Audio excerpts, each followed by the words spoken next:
Well, cheers and admiration for then presidential hopeful Barack Obama back in 2008 when he stood in front of a massive crowd in Berlin, Germany. Many in the media suggesting then Senator Obama would, quote, restore America's standing in the world.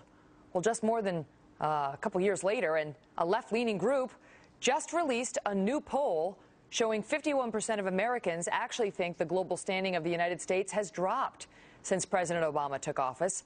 And the numbers in this survey get worse from there. John Bolton is the former U.S. ambassador to the United Nations and a Fox News contributor. Thank you so much for being here, Ambassador. Glad to be here. Okay, so, this is actually somewhat of a surprise to many because one thing that Barack Obama really campaigned on and people who got behind him really believed he could do was to restore America's standing in the eyes of the world. Now, this poll asks Americans what they think of how we look in the eyes of the world, but the numbers are not good for the president. No, I think the American people, as opposed to Europeans or others, the American people see that the president has been ineffective in many of his foreign policy initiatives. They worry that they are becoming less secure because of his inadequate policies on the war on terror. And frankly, they don't like the idea of the President of the United States apologizing for past American behavior or bowing to other world rulers. So the results are certainly disappointing for the President, but I think reflect basically where the American people have been for a long time. How much do you think this has to do with the so-called apology tour that the President went on earlier in his term, where he was overseas and kept sort of making a point to acknowledge what he was terming America's mistakes and missteps, and then sort of asking others to do the same around the world? Well, I think the American people basically want our president, Republican or Democrat, to be an advocate for us and our interests. And I think what they see is the president in a variety of speeches overseas basically saying to others, look, I'm not the past administration, I'm different, and therefore, because of me, you should treat the country differently. That's not a posture, I think, most Americans like, whatever their party affiliation, and in any event, they see it has no impact overseas, where foreign leaders want to know what the position of the United States is, not necessarily what the individual president is saying. Here you have we had some of the pictures of the president bowing while he was overseas, which, created all sorts of controversy about whether our commander-in-chief and our U.S. president should be bowing to anybody. Let me ask you this. The numbers get not a lot better for President Obama or the Democrats when they ask who can better keep America safe, Democrats or Republicans. It shows now that Democrats trail Republicans on that question by 13 points. The gap was just 5 points in July of 2008. The vice president came out not long ago and said, look, we, the Obama administration, have done a pretty bang-up job of keeping America safe.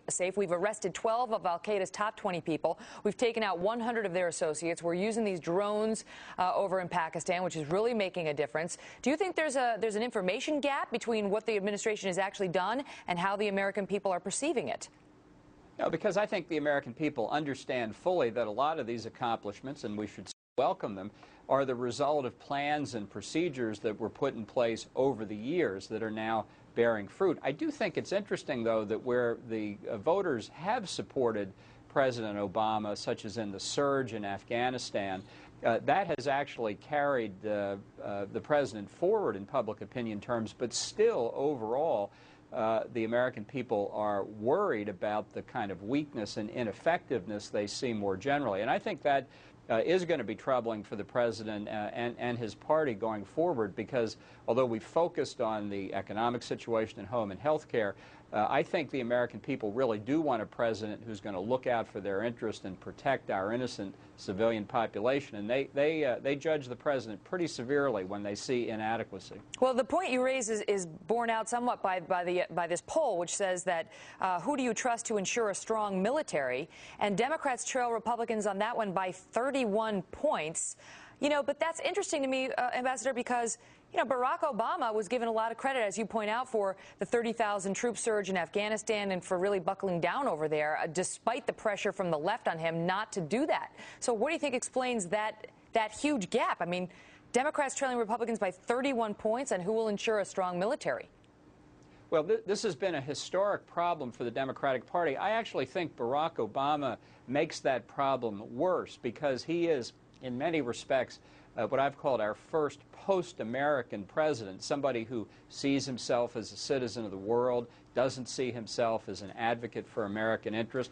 So I think it's that general perception that's, that the American people are appreciating. And if that's right, and it's not this specific policy or that specific policy, but a more general perception that the president is ineffective in defending our interests, I think that's a real political problem for the president going forward. Well, it's interesting because these polls were done by a group that was founded by former Clinton advisor James Carville, and it's sort of a left-leaning group, but they polled likely voters, and it has some news that Democrats, I guess, need to pay attention to before the midterms.